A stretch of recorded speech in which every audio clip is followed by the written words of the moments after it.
Louvado seja nosso Senhor Jesus Cristo, para sempre seja louvado. Meus amados irmãos, o Evangelho de hoje, tirado de São Lucas, capítulo 1, versículo do 26 ao 38, vem trazer para nós a reflexão do texto que é proposto pela Igreja a respeito da anunciação do arcanjo a Nossa Senhora. Então, Nossa Senhora é a rainha do céu, rainha também da terra, rainha de todo o cosmos, de todo o universo. E por que ela é rainha? Por uma questão muito lógica, por uma questão muito simples dentro daquilo que é uma interpretação de texto. Veja, no versículo 30 diz assim: o anjo então disse-lhe, não tenhas medo, Maria, porque encontrastes graça diante de Deus. Eis que conceberás e darás à luz um filho, a quem porás o nome de Jesus.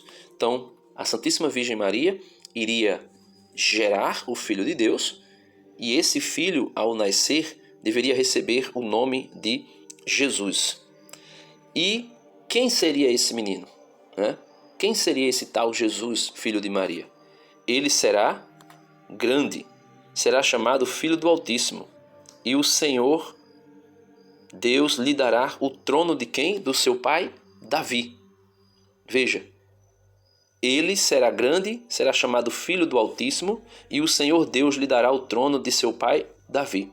Ele reinará para sempre sobre os descendentes de Jacó, e o seu reino não terá fim. Então, onde é que o Senhor promete a Davi que um descendente seu sentará no seu trono? No primeiro livro dos Reis, capítulo 2, quando Davi já está aí à beira da morte para entregar o seu espírito a Deus, no versículo 4 vai dizer assim: e o Senhor cumprirá, isso é Davi falando, Davi falando, e o Senhor cumprirá a promessa que me fez, isto é, que eu terei sempre um de meus descendentes no trono de Israel, se meus filhos guardarem seus caminhos e andarem diante dele com fidelidade, de todo o seu coração e de toda a sua alma. Então, o Senhor promete a Davi, e Davi mesmo declara isso, que terá um descendente seu para sempre no trono de Israel. E esse descendente que fala o Evangelho de hoje é o próprio nosso Senhor Jesus Cristo. É Jesus, o filho de Davi, o Messias prometido, o rei para o éon, ou seja, o rei para sempre, segundo a ordem do rei Melquisedeque, um rei para a eternidade. E esse descendente de Davi, que é nosso Senhor Jesus Cristo e que reina para sempre, e também tem, antes de si, outro descendente de Davi, que é Salomão. E Salomão, no versículo 12 do capítulo 2 de 1 Reis, vai dizer assim: Salomão sentou-se no trono de Davi, seu pai, e seu reino foi solidamente estabelecido. Então, o reino de Salomão foi solidamente estabelecido. E o rei Salomão é também, não somente Davi é figura de Cristo, é uma tipologia de Cristo, uma imagem de Cristo. Isso a gente vê estudando o básico de teologia, que tudo no Antigo Testamento é figura, é imagem de algo maior, algo superior que irá acontecer. Então, logo, Davi é uma figura de Cristo, como também o seu filho Salomão é uma figura de Cristo. E 1 Reis, capítulo 2, versículo 12, vai dizer: Salomão sentou-se no trono de Davi, seu pai, e seu reino foi solidamente estabelecido. Então, Salomão é a figura de Cristo, é uma imagem do que deveria ser Cristo, podemos assim dizer. É uma imagem do que seria Cristo. Claro que Cristo superior, porque aquilo que é imagem, figura ou sombra de algo futuro é inferior ao que vem depois. Isso a gente pode ver no livro, na carta aos Hebreus, que vai mostrar que toda a antiga aliança era inferior à nova aliança. Então, logo, o rei Salomão é uma figura de Cristo, porém inferior a Cristo, mas nós podemos ver algo transcendente, algo maior, naquilo que é revelado por Deus na pessoa de Salomão, na pessoa de Davi, na pessoa de Jeremias, dos profetas e de todos os que vieram antes de Cristo. E veja o que vai dizer no segundo livro dos Reis, no primeiro livro dos Reis, capítulo 2, a partir do versículo 19 até o versículo 21, né? Ou melhor, 20 até o versículo 20. Vai dizer assim: Betsabeia foi, pois, ter com o rei para falar-lhes em favor de Adonias. Então, Betsabeia é a mãe de Salomão. É a mulher de Urias que Davi toma por sua esposa. Então, Betsabeia foi, pois, ter com o rei para falar-lhes em favor de Adonias. Quem era o rei? O seu filho, Salomão. Se Salomão é imagem, é figura de Cristo, logo Betsabeia é imagem da mãe de Cristo, ou seja, da Santíssima Virgem Maria. Aí alguém pode dizer, não, mas quer dizer que Betsabeia foi adúltera, e no caso a gente diria que Maria também seria? Não. Nós estamos aqui vendo algo superior. Nós estamos vendo aquela mulher lá, aqui nesse texto, a mãe que vai até os aposentos do rei, seu filho. Aqui nós temos uma imagem de Cristo, na pessoa de Salomão, que recebe a sua mãe, e a mãe, a rainha mãe, né? O rei levantou-se para ir-lhe ao encontro, fez-lhe uma profunda reverência e sentou-se no seu trono. Mandou colocar um trono para a sua mãe, e ela sentou-se à sua direita. Então, Jesus ascende aos céus e senta à direita do Pai.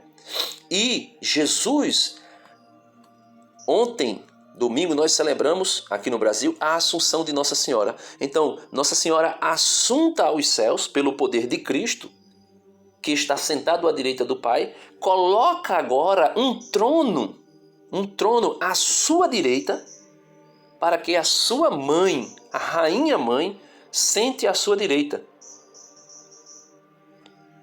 Mandou colocar um trono para a sua mãe, e ela sentou-se à sua direita. Tenho um pequeno pedido a fazer-te, disse ela, a rainha mãe. Não o negues, ela diz ao filho, não o negues. E o filho, o rei, vai dizer, pede, minha mãe.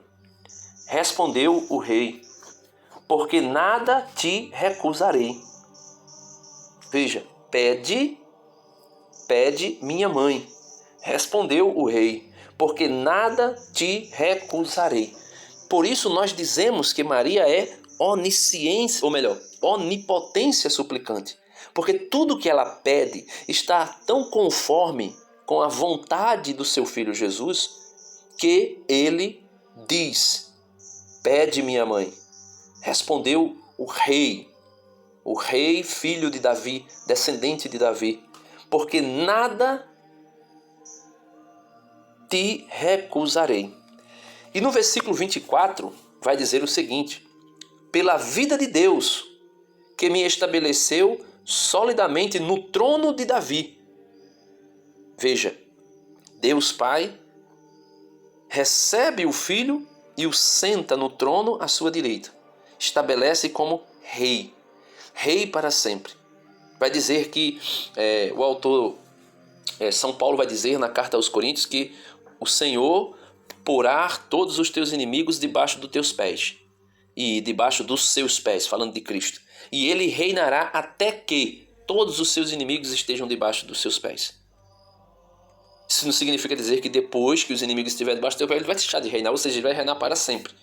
Então, pela minha vida, ou melhor, pela vida de Deus, que me estabeleceu solidamente no trono de Davi, meu pai, e que fundou a minha casa como tinha prometido, Adonias será morto hoje mesmo. Então, nós podemos ver aqui que Deus estabelece o seu Filho Jesus como Rei dos céus e da terra. A sua mãe, Maria, é estabelecida por Jesus, pelo Filho, como Rainha do céu e da terra. E esta rainha, que está tão configurada, tão conforme ao seu Filho, não pede nada ao filho que ele não diga com toda convicção. Pede, minha mãe, respondeu o rei, porque nada te recusarei. Ou seja, a Santíssima Virgem Maria é rainha, estabelecida pela própria Santíssima Trindade, está sentada à direita de Cristo, Rei do Universo, e ela, com a sua onipotência suplicante, pede ao filho, seja qual for o pedido, este pedido está tão configurado à vontade do seu filho que ele vai dizer: pede, minha mãe, respondeu o Rei Jesus, porque nada te recusarei. Então, tudo que ela pede, ela alcança. Por isso, onipotência suplicante. E por que tudo que ela pede, ela alcança? Porque ela é mestra em fazer a vontade de Deus. Faça-se em mim segundo a tua palavra. Façam tudo o que ele vos disser, disse ela nas bodas de Caná. Ou seja, ela não sabe fazer nada que não esteja conforme a vontade e a palavra de Deus. E por isso, tudo que ela pede, ela recebe. Ela é a onipotência suplicante, porque tudo que ela pede está conforme a vontade da Santíssima Trindade. Amém. Salve Maria, Rainha dos céus e da terra, e viva Cristo Rei do Universo. Amém.